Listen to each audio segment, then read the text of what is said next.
everyone, this is Pause or Repeat. Here we figure out whether a game is really worth your time and money. Today's game is Sandland. Based on the manga series of the same name by Akira Toriyama, Sandland is a new RPG adventure published by Bandai Namco. The game is developed by ILCA, a studio known for a couple of more modern Pokemon games, as well as One Piece Odyssey. Before passing, Akira Toriyama even gave his approval of the game. So with that in mind, let's look at what is presented and start with the gameplay. The gameplay of Sandland is focused heavily on the adventure and RPG aspects. There is a fairly big map to explore, vehicles to get parts for and upgrade, as well as build out a town. Particularly, you'll be spending the majority of your time using your different vehicles that you can pull out on a whim. From a car to a tank to a motorbike, you'll be using these vehicles to traverse the desert wasteland as well as dish out damage to foes in combat. Combat is open fights with groups of enemies, meaning you are not locked into combat unless it's a special encounter or the enemies are blocking your path. There is also a moveset for when you're not in your vehicle, as well as specialization trees for building out the combat capabilities of yourself and your companions. But I mentioned a wasteland. What is up with that? Let's delve into the story and find out.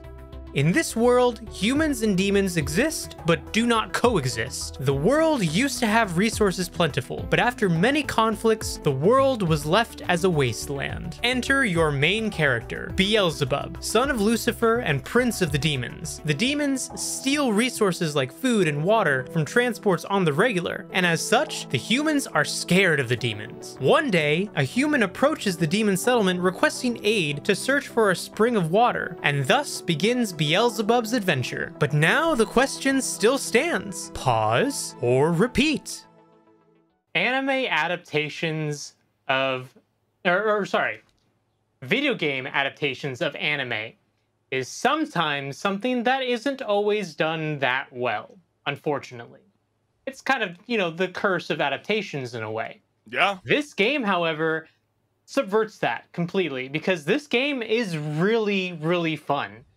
But I'm curious, what do you think about it, Chris? So we heard from me already quite a bit. Yeah, Sandland is a nostalgia bomb from Akira Toriyama. If anybody's not familiar with this work, he is the creator of Dragon Ball and whisking fans back to the childhood. Though, some people kind of been arguing whether this game has been able to pack a punch with its gameplay department because, maybe the hand-to-hand combat isn't quite there, but the vehicle mechanics is freaking amazing. And trust me, it's not going to be leaving you that much feeling as though you're feeling flat like a desert horizon. I mean, I don't know about you, Henrik. Sandland's like mostly brown scenery might make you question why you're not loving it as much as Fallout New Vegas, because I keep seeing all these debates, talking about which one's the best in the series. But after all, fans have declared it as the series pinnacle, so maybe it's time to embrace the beige and join the sand side of gaming greatness. What do you think about this game, Henrik? You don't like beige? Come on, Chris. I mean, I know we're wearing black, but come on. No, I think it's really, really cool. That's not exactly what I'm saying. I think Sandland will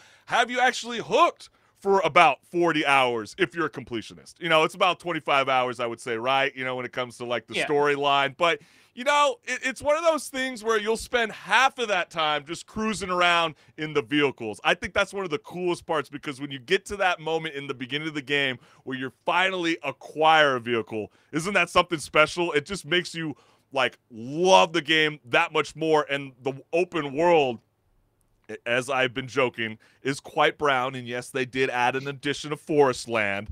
It is really going to make you feel like you're pretending you're in a Mad Max movie.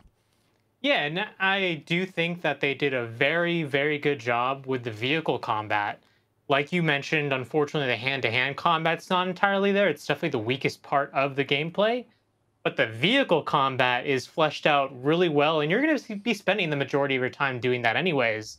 So it was really the smarter idea for them to focus on that more than anything else, because when you're having to traverse this map of a wasteland, and it is a wasteland in some places. Yeah, right. Having a cool vehicle to do that with, it kind of, softens the blow a bit. Oh, yeah. I mean, like, who cares if the game's a bit hollow when you've got car combat like Sandland? I think when you could be able to switch upon motorbikes to mech mechanics to even these explosive, like, tanks. I mean, I don't know about you, Henrik. I love a good explosion in video games, and something about this game just makes you want to constantly be a tank assassin in this vehicle mod. But Sniping then, people. right, Your tank exactly. cannon. And then you start to go into these like corridors and dungeon kind of style of side quests, and then that's when you really want to start to jump in like one of those like grasshopper kind of style vehicles. I thought those were pretty fun to play out throughout the game. Yeah. But I'm just wondering though, Henrik. I mean, Sandland could have marinated its idea a bit longer under the scorching desert sun, but I'll just go out there and label it as a repeat, because sometimes, even in the gaming world, leftovers are still pretty tasty, if you know what I mean. And I feel like with all the mechanics, just with the combat vehicle gameplay, you're gonna want to be hooked on this game. Yeah, this game came out at an unfortunate time for itself, because there's a lot of other games that have come out around the same time that have been either involved controversy or have been taking the spotlight in terms of where everyone's looking. But this game is really something worth looking for and playing if you get the chance, because I had a great time the whole time playing it.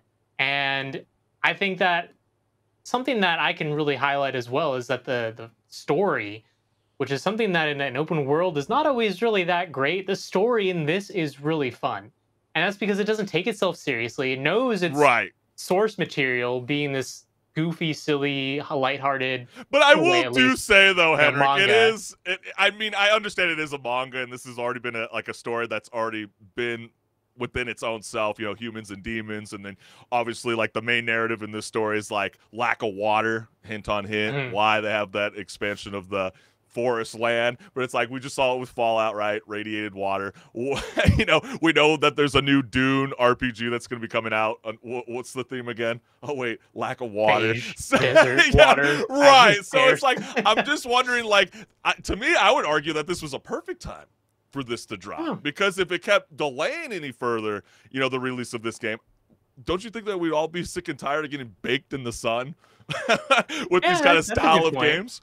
That's a good point, but I think at the same time, if you were to say like, oh, if this came out closer to the Dune game, I don't know. I feel like you could still differentiate them enough based on the style of game, because the Dune game is more of just kind of like a serious, you know, like it's the source material. Yeah, but I'm just saying, like, the overall storylines are like so kind of close, you know, and like only that tiny little part, only that little tiny little part. But I'm just saying, it's like, you know, gamers are kind of wanting to get this kind of immersive storytelling, and you know, I think the open world aspect, and just even like someone like myself who's not crazy into anime, like I'm not like soul searching for it per se. Jumping into this world makes you actually want to go and check out Sandland, like the actual manga in and of itself. The source material, yeah. Exactly, and that's why I say this is such a successful anime video game adaptation. In fact, I would probably argue and say that it's actually one of the better ones in the last decade. I can't even really think of a good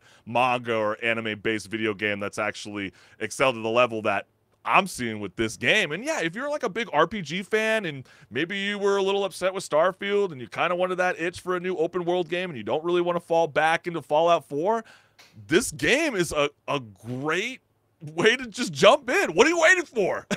Yeah, and I'm actually curious to see what ILCA does moving forward, because I mean, yeah, they did also another anime adaptation, which was One Piece Odyssey, but that game compared to this game, I think it fell flat a little bit in comparison, and this one was the much better adaptation. So if they keep that up, even if they do another adaptation next, if they keep up the same energy and maybe even make it better, I'm all down for that. Yeah, I'm here with you. So as you can clearly hear from both of us, it sounds like the verdict is a repeat. Yeah, so what are you waiting for? This is a game that it's going to be hot. It's a hot, destructive game. So make sure you got a good SPF before you jump in. No, I'm just kidding. It's not that. The game is very bright.